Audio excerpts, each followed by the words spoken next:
ہرقل شاہ روم نے قریش کے قافلے میں ایک آدمی بلانے کو بھیجا، اور اس وقت یہ لوگ تجارت کے لیے ملک شام گئے ہوئے تھے، اور یہ وہ زمانہ تھا جب رسول اللہ صلی اللہ علیہ وسلم نے قریش اور ابو سفیان سے ایک وقتی عہد کیا ہوا تھا۔ جب ابو سفیان اور دوسرے لوگ ہرقل کے پاس ایلیا پہنچے، جہاں ہرقل نے دربار طلب کیا تھا، اس کے گرد روم کے بڑے بڑے لوگ، علماء، وزراء و امراء بیٹھے ہوئے تھے۔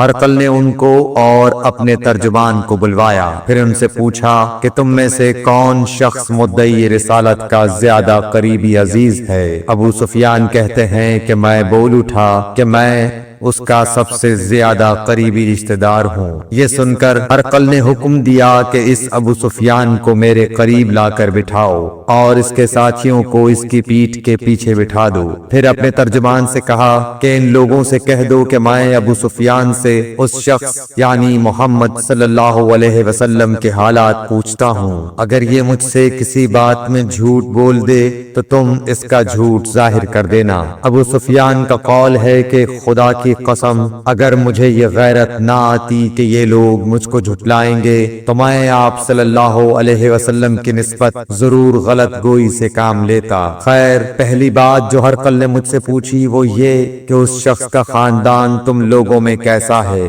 میں نے کہا وہ تو بڑے اونچے عالی نسب والے ہیں۔ کہنے لگا اس سے پہلے بھی کسی نے تم لوگوں میں ایسی بات کہی تھی؟ میں نے کہا نہیں۔ کہنے لگا اچھا اس کے بڑوں میں کوئی بادشاہ ہوا ہے؟ میں نے کہا نہیں۔ پھر اس نے کہا بڑے لوگوں نے اس کی پیروی اختیار کی ہے یا کمزوروں نے؟ میں نے کہا نہیں، کمزوروں نے۔ پھر کہنے لگا اس کے تابعدار روز بڑھتے جاتے ہیں یا کوئی ساتھی پھر بھی جاتا ہے؟ میں نے کہا نہیں۔ کہنے لگا کیا اپنے اس دعوی نبوت سے پہلے کبھی کسی بھی موقع پر اس نے جھوٹ بولا ہے؟ میں نے کہا نہیں، اور اب ہماری اس سے صلح کی ایک مقررہ مدت ٹھہری ہوئی ہے، معلوم نہیں وہ اس میں کیا کرنے والا ہے۔ ابو سفیان کہتے ہیں میں اس بات کے سوا اور کوئی جھوٹ اس گفتگو میں شامل نہ کر سکا۔ ہرقل نے کہا کیا تمہاری اس سے کبھی لڑائی بھی ہوئی ہے؟ ہم نے کہا کہ ہاں۔ بولا پھر تمہاری اور اس کی جنگ کا کیا حال ہوتا ہے؟ میں نے کہا لڑائی ڈول کی طرح ہے، کبھی وہ ہم سے میدان جنگ جیت لیتے ہیں اور کبھی ہم ان سے جیت لیتے ہیں۔ ہرقل نے پوچھا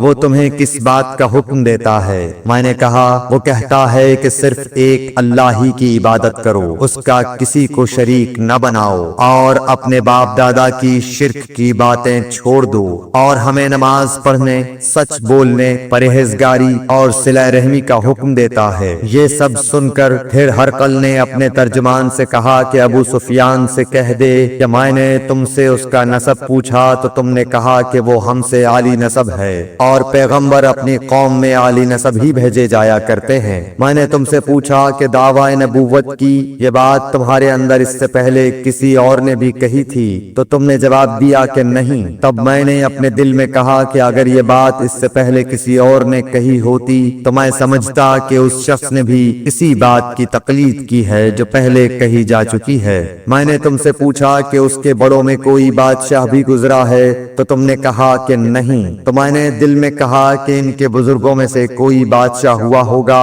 تو کہہ دوں گا کہ وہ شخص اس بہانے اپنے آباء و اجداد کی بادشاہت اور ان کا ملک دوبارہ حاصل کرنا چاہتا ہے۔ اور میں نے تم سے پوچھا کہ اس بات کے کہنے یعنی پیغمبری کا دعویٰ کرنے سے پہلے تم نے کبھی اس کو دروغ گوئی کا الزام لگایا ہے؟ تم نے کہا کہ نہیں۔ تو میں نے سمجھ لیا کہ جو شخص آدمیوں کے ساتھ دروغ گوئی سے بچے تو اللہ کے بارے میں کیسے جھوٹی بات کہہ سکتا ہے۔ اور میں نے تم سے پوچھا کہ بڑے لوگ اس کے پیرو ہوتے ہیں یا کمزور آدمی؟ تم نے کہا کمزوروں نے اس کی اتباع کی ہے، تو دراصل یہی لوگ پیغمبروں کے متبعین ہوتے ہیں۔ اور میں نے تم سے پوچھا کہ اس کے ساتھی بڑھ رہے ہیں یا کم ہو رہے ہیں؟ تم نے کہا کہ وہ بڑھ رہے ہیں، اور ایمان کی کیفیت یہی ہوتی ہے حتیٰ کہ وہ کامل ہو جاتا ہے۔ اور میں نے تم سے پوچھا کہ آیا کوئی شخص اس کے دین سے ناخوش ہو کر مرتد بھی ہو جاتا ہے؟ تم نے کہا نہیں۔ تو ایمان کی خاصیت بھی یہی ہے، جن کے دلوں میں اس کی مسرت رچ بس جائے وہ اس سے لوٹا نہیں کرتے۔ اور میں نے تم سے پوچھا کہ آیا وہ کبھی عہد شکنی کرتے ہیں؟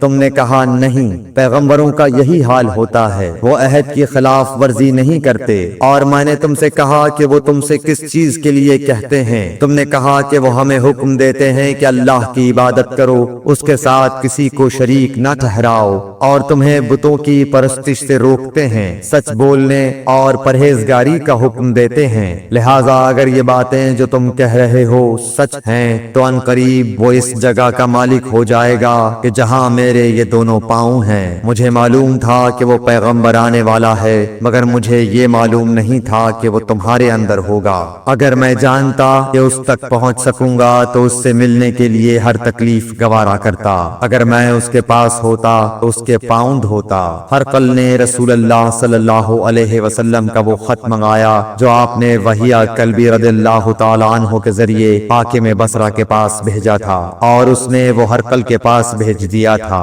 پھر اس کو پڑھا تو اس میں لکھا تھا، اللہ کے نام کے ساتھ جو نہایت مہربان اور رحم والا ہے۔ اللہ کے بندے اور اس کے پیغمبر محمد صلی اللہ علیہ وسلم کی طرف سے یہ خط ہے شاہ روم کے لیے۔ اس شخص پر سلام ہو جو ہدایت کی پیروی کرے۔ اس کے بعد میں آپ کے سامنے دعوت اسلام پیش کرتا ہوں۔ اگر آپ اسلام لے آئیں گے تو دین و دنیا میں سلامتی نصیب ہوگی، اللہ آپ کو دوہرا ثواب دے گا، اور اگر آپ میری دعوت سے روگردانی کریں گے تو آپ کی رعایا کا گناہ بھی آپ ہی پر ہوگا۔ اور اے اہل کتاب، ایک ایسی بات پر آ جاؤ جو ہمارے اور تمہارے درمیان یکساں ہے، وہ یہ کہ ہم اللہ کے سوا کسی کی عبادت نہ کریں اور کسی کو اس کا شریک نہ ٹھہرائیں، اور نہ ہم میں سے کوئی کسی کو خدا کے سوا اپنا رب بنائے۔ پھر اگر وہ اہل کتاب اس کتاب سے منہ پھیر لیں تو مسلمانوں، تم ان سے کہہ دو کہ تم مانو یا نہ مانو،